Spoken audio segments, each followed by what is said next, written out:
In 2022, Indonesia's debt-to-GDP ratio was 40%, which is significantly below the World Bank's average of 77.1%. When we compare this to developed countries like the United Kingdom, United States, Canada, and even some of its neighboring countries like Thailand, Malaysia, and China, Indonesia outranks them all. Actually, now it means that Indonesia is out of the top 10 riskiest countries when it comes to governments that might default on their debt.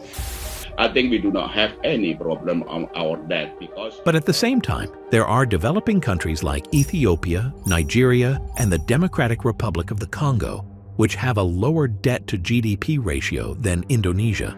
Yet their economies are some of the lowest ranking in the world. It makes you wonder whether this low debt is a good thing or a bad thing. Bank Indonesia say that Indonesia's external debt fell in May 2023 to $398.3 billion from $403 billion in the previous month. This is how Indonesia's debt is one of the lowest in the world.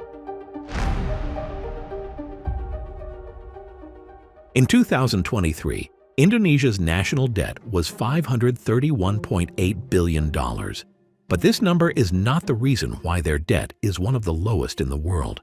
The global factor for determining debt is the debt-to-GDP ratio because it factors how much the country owes against how much it generates. In Indonesia's case, the GDP in 2023 was recorded at $1.3 trillion, making the debt-to-GDP ratio 39.6%. It might not seem much at first, but this number is a remarkable achievement considering that this ratio was at 87.4% in the year 2000. But we'll talk about why that was later.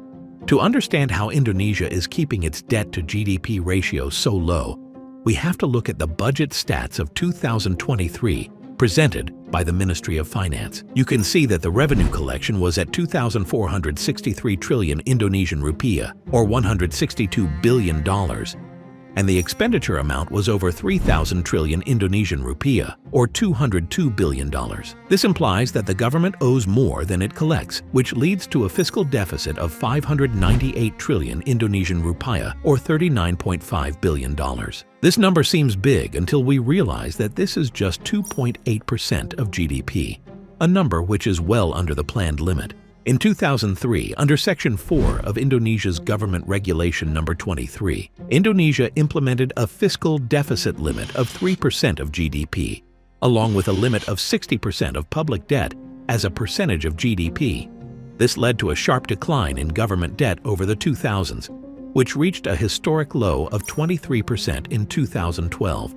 This rapid reduction was driven by consistent surpluses of revenue, non-interest spending, and rapid nominal GDP growth. The government debt burden fell not only to a moderate level in absolute terms, but also to well below peer economy levels. The Indonesian government fuels domestic production growth by spending in sectors such as manufacturing, mining, agriculture, and construction. This leads to exports surpassing imports, which creates a trade surplus that helps pay off debts, even if government spending exceeds its revenue. For example, in June 2023, Indonesia exported $20.6 billion worth of goods and imported $17.1 billion, resulting in a trade surplus of $3.45 billion.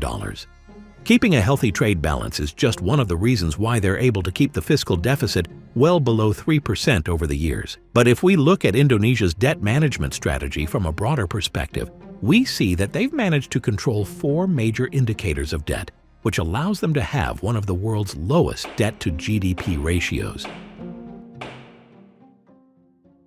Every 5 years, the Indonesian government makes a medium-term debt management strategy in which several debt risk indicators keep a healthy balance of costs and risks. We're going to talk about the big 4. The first one is the foreign currency debt indicator. This indicator refers to the amount of money a government borrows from foreign sources. If you're a fan of macro moments, you already know that relying heavily on foreign investments is a red flag, which is why Indonesia prioritizes internal borrowing rather than external borrowing.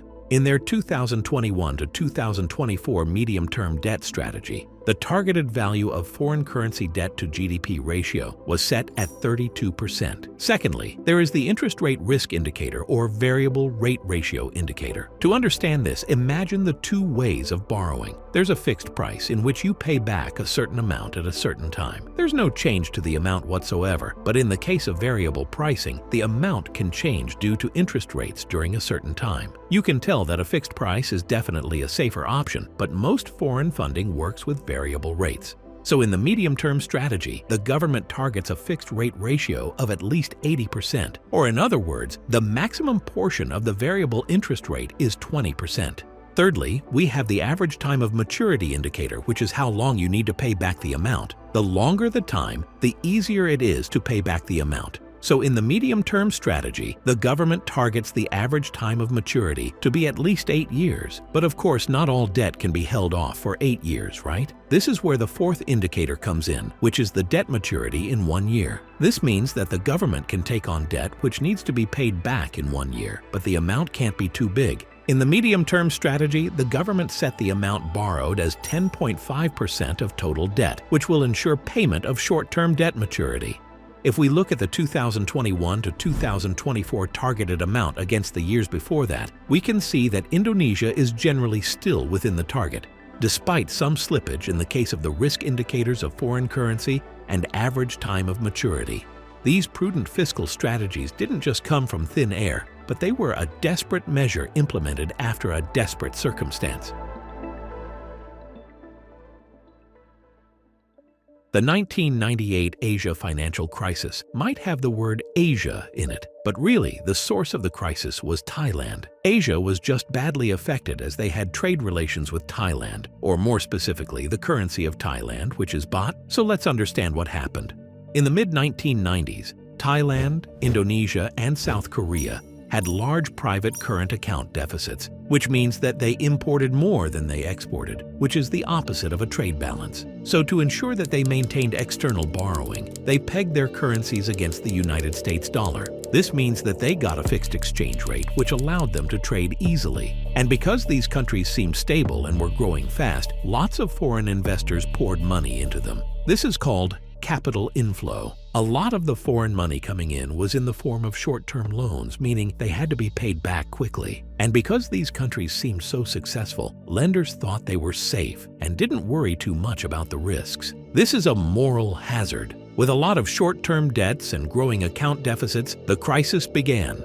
In 1997, investors started to worry they wouldn't be able to pay back their loans. Investors started selling off the Thai baht, trying to get their money out before it lost value, which is called a speculative attack. And as soon as they did, Thailand couldn't defend its pegged exchange rate anymore. They had to let the baht float, meaning its value was determined by supply and demand in the market. And as soon as they did, the baht value plummeted. Then these hot money investors got scared and started pulling their money out of other Asian countries too, fearing they had similar problems. As investors sold off currencies like the Indonesian rupiah, South Korean won, and Philippine peso, they all faced the same fate. With this ripple effect, this catastrophe spread across the ASEAN region. But of course, the countries with the most current account deficits were damaged the most, which were Thailand, Indonesia, and South Korea. On the 21st of May, 1998, Indonesian President Suharto was forced to step down after 30 years in power, in the wake of widespread rioting that followed sharp price increases. Thankfully, the International Monetary Fund stepped in to initiate a $40 billion program to stabilize the currencies. After that, these countries learned their lesson on the damage of excessive foreign borrowing and moved on to stabilize their region over the years. We believe that keeping a low debt-to-GDP ratio helped not only stabilize their economy, but also grow them for the long run. But over the years, this debt-to-GDP ratio has been both a point of progress for the government and also a point of contention.